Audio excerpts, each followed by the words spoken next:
We will talk about one of the most important events in the history of Balkans, the First Balkan War in 1912. So in the end of 19th century and in the beginning of 20th century, the Balkans were under the Ottoman rule.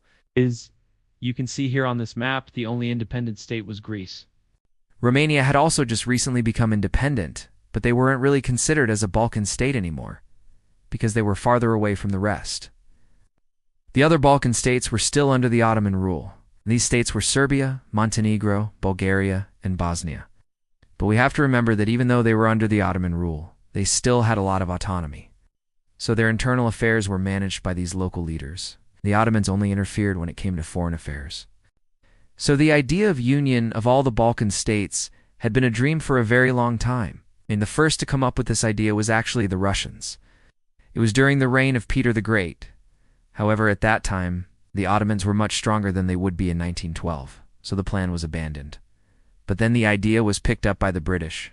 At this time, the plan was called the London Protocol, and it included the support of the United Kingdom, France, and the Russian Empire. But once again, the Ottomans were too strong to be easily defeated.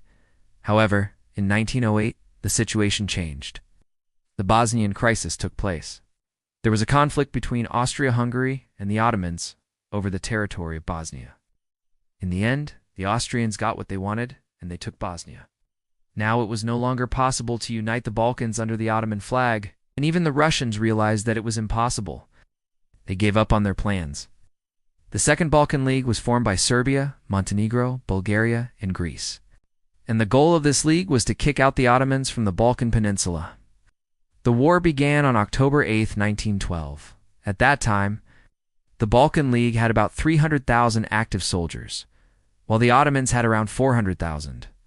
The Ottomans were confident that they would win. However, they didn't count on how determined the Balkan troops were. Within just 3 weeks, the Balkan troops managed to gain ground on all fronts. The Serbian army moved west and quickly took several important cities, including Belgrade and Niš. Montenegro pushed south and captured Podgorica. The Bulgarian army went forward and reached the city of Adrianople, today known as Adorn. The Greeks also did pretty well and managed to invade the Ottoman Empire from the west. While the Balkan troops were successful in battles, the Ottoman leadership kept denying the fact that they were losing ground. They said that they were actually winning the war, but in reality, their army was in big trouble. The Ottomans used outdated weapons and tactics, which made them vulnerable against the modern Western weapons used by the Balkan states.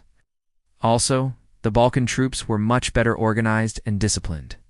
For example, the Bulgarian army was trained by French officers, while the Serbian army was trained by the Russians.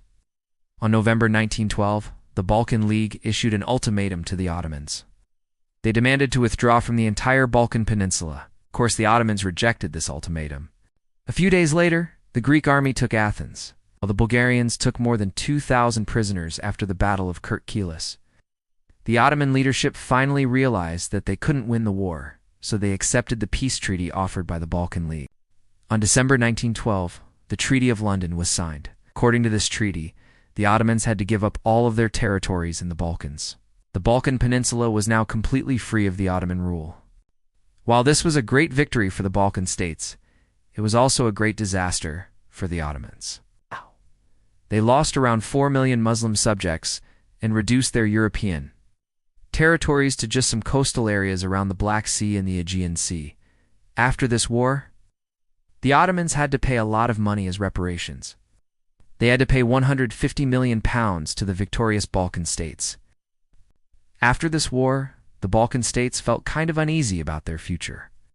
They knew that they were strong enough to defeat the Ottomans, but they also knew that there were bigger powers around them, such as Austria-Hungary, Russia, and the newly rising power of Germany. They feared that these big powers would take their land, and that's exactly what happened in World War I. But back to the aftermath of the First Balkan War. The Ottomans were already weak before the war. But after the war, they became even weaker, and that gave Austria-Hungary the confidence to start their own war with them.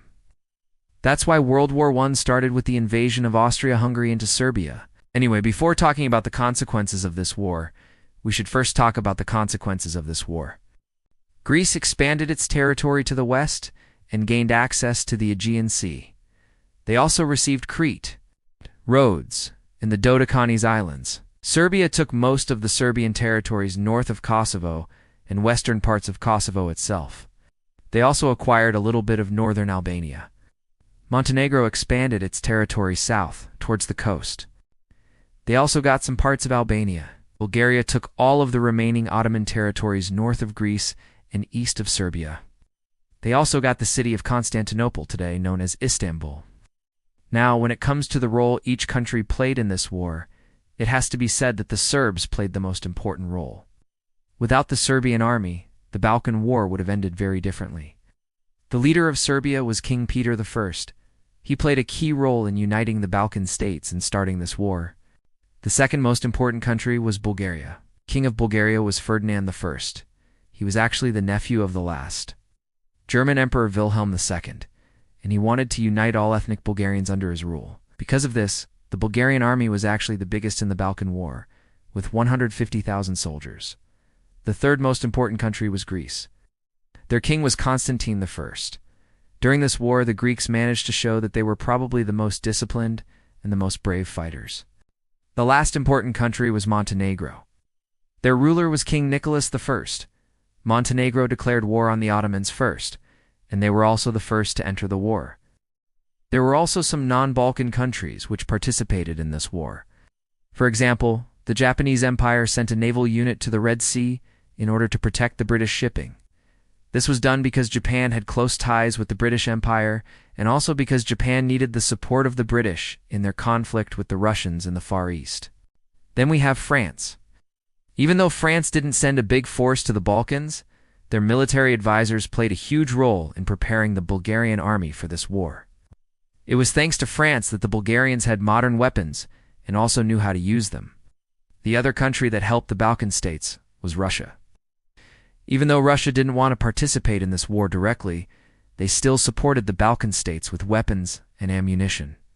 Now, when it comes to the casualties, the Ottomans were by far the ones who suffered the most.